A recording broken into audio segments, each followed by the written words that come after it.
Hey guys, welcome to my channel. My name is Hazy. I'm a working mom of a 22-month-old named Alina.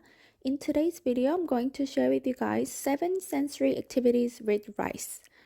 Rice is inexpensive, easy to clean up, and super versatile.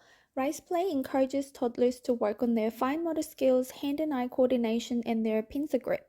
It also encourages them to manipulate and explore materials using all of their senses, which is really important for their development. These simple sensory activities will provide hours of engaging fun as well as lots of learning opportunities for your toddler. So in this video, I'm going to show you guys how to color rice and 7 different ways to have fun with your little one using the colored rice. So let's jump right into it.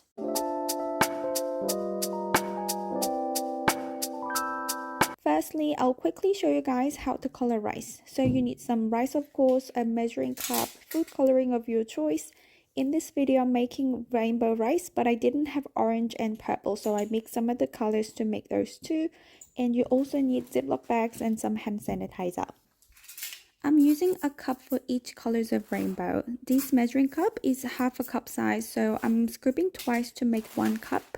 And I'm adding 4 pumps of hand sanitizer, and then you just add a few drops of your chosen food coloring and then give it a good mix until your food coloring is evenly dispersed. You can add the food coloring as much as you like. Obviously, the more you add, the brighter it gets.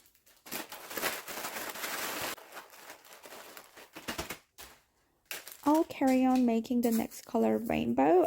Now I'm making the orange one. As I said, I didn't have orange color, so I mixed red and yellow. You guys might be more familiar with the recipe using vinegar instead of hand sanitizer. You need either of them to make sure food coloring is dispersed evenly over the rice. So you might wonder which one works better. So I've done a little experiment with coloring pasta a few months ago to see which one works better.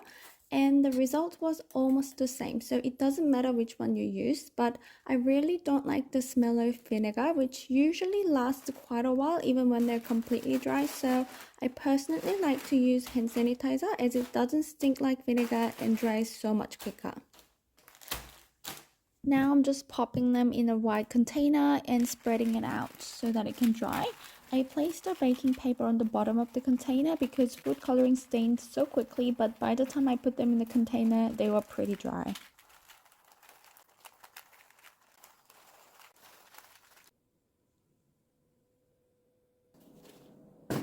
Now the rainbow rice is ready. I just added some wooden bowls, spoons and whatnot for her to play with. She did lots of scooping, pouring and transferring with this setup. You can add anything that you can find in your kitchen, things like ice cream scoop, ice tray or muffin pans and etc. Alina is really into pretend play lately, so she invited all of her stuffed toys and cooked nice meals for them. She mixed different colors for different animals and learned some of the words to describe taste like spicy, salty, and sour. So she would give a bowl of soup to a lion saying salty, which was really cute. This setup is great for language development, also great for using their sense of sight to explore different colors and their sense of touch to explore the texture of the rice. Plus, these bright colors make it really inviting to young children, so I highly recommend this rainbow theme. For the next activity, you need items that are magnetic and a magnet. I got these small keys and a lock, but you can use anything that are magnetic, things like bottle openers or paper clips. Just be sure that you watch them closely if you use small items so that they don't put them in the mouth. I buried the keys in the rice and gave her a magnet, so she has to dig around with her hands and the magnet to find the hidden keys, so it became like a little treasure hunt and Alina enjoyed this activity very much.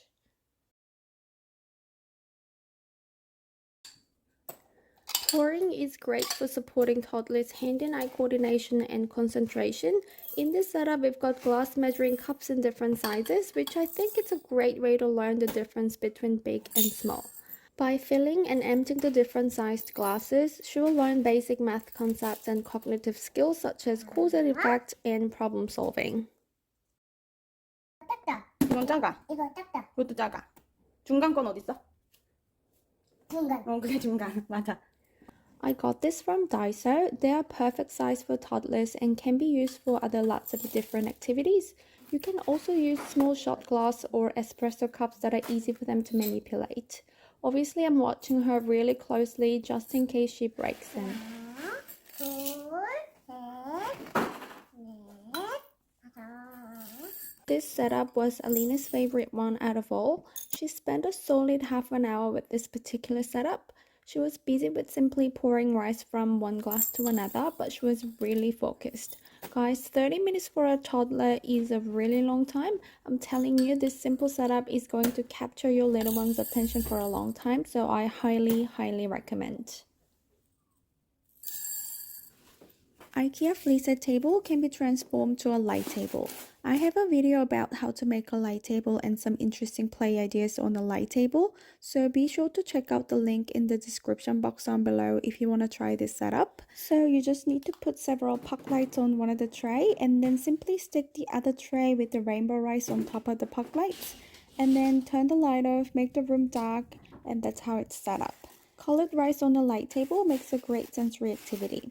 I also added sensory blocks.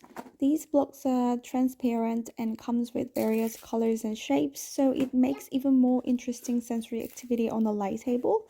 And another great thing about these blocks is that you can do pouring and transferring activities with them.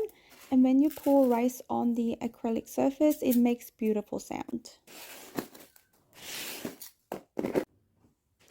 I recently introduced the use of funnel to Alina, and she wasn't quite interested in it at first, but now she's started to get a hang of it. This is such a simple activity. All you need is a funnel and some small-mouthed clear glass jars.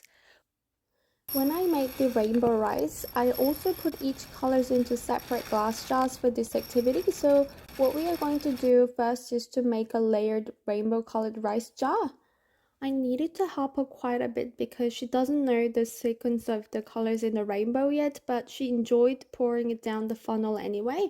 And what I really love about this activity is that she needs to think when the funnel gets clogged, which happens quite often.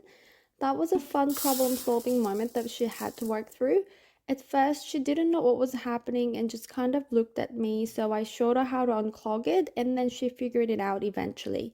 This is a great way to learn about cause and effect and problem solving. Once we were done with the rainbow jar, I just let her play whatever way she likes to do with the funnel, and this went on for ages.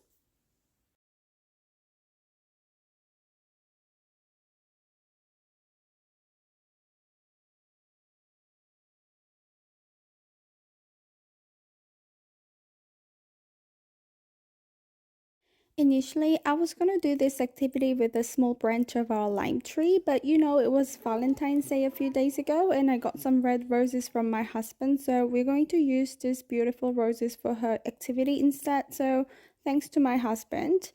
This activity is inspired by the Montessori flower arranging activity. What you need is some flowers, a small vase, and a scoop. I showed her how to do this activity for the first time and then let her give it a go.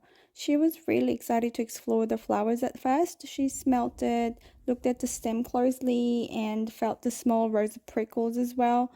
And then she poured the colored rice in the glass and arranged the flowers. I also let her water it so that we could actually leave the roses in the jars. I placed them on our bedside table and it actually looks really nice, and Alina was super proud of it as well. The last activity I got for you guys is this. I created a little sea world in the tray. I colored 4 cups of rice blue in different shades for a fun effect, and then added some giant water beads and some seashells that we collected from our last trip. Also, I added Alina's magnetic sea creatures so she can do some fishing, but I actually realized this setup is packed with so many elements and there's just too much going on, so you can make it a lot simpler and still be really cool and fun. You don't need to have water beads or 4 different shades of blue. You can just add whatever sea creature, figurines, or puzzle you have at home. You can be really creative with this setup. You can do things like green grass with farm animals, or like a dark sandy looking color with safari theme, whatever theme your child is into. So that was it. I went through 7 messy play ideas using colored rice. I hope you guys enjoyed it, and if you have any other rice activities your toddler really enjoyed, please share with us in the comment down below. I also make videos about Montessori at home, play ideas for toddlers, and Montessori inspired home makeover. So if that sounds like something you're interested in watching more of, don't forget to subscribe my channel so that you are notified when I post another video. Thank you so much for watching, and I'll see you guys next time. Bye!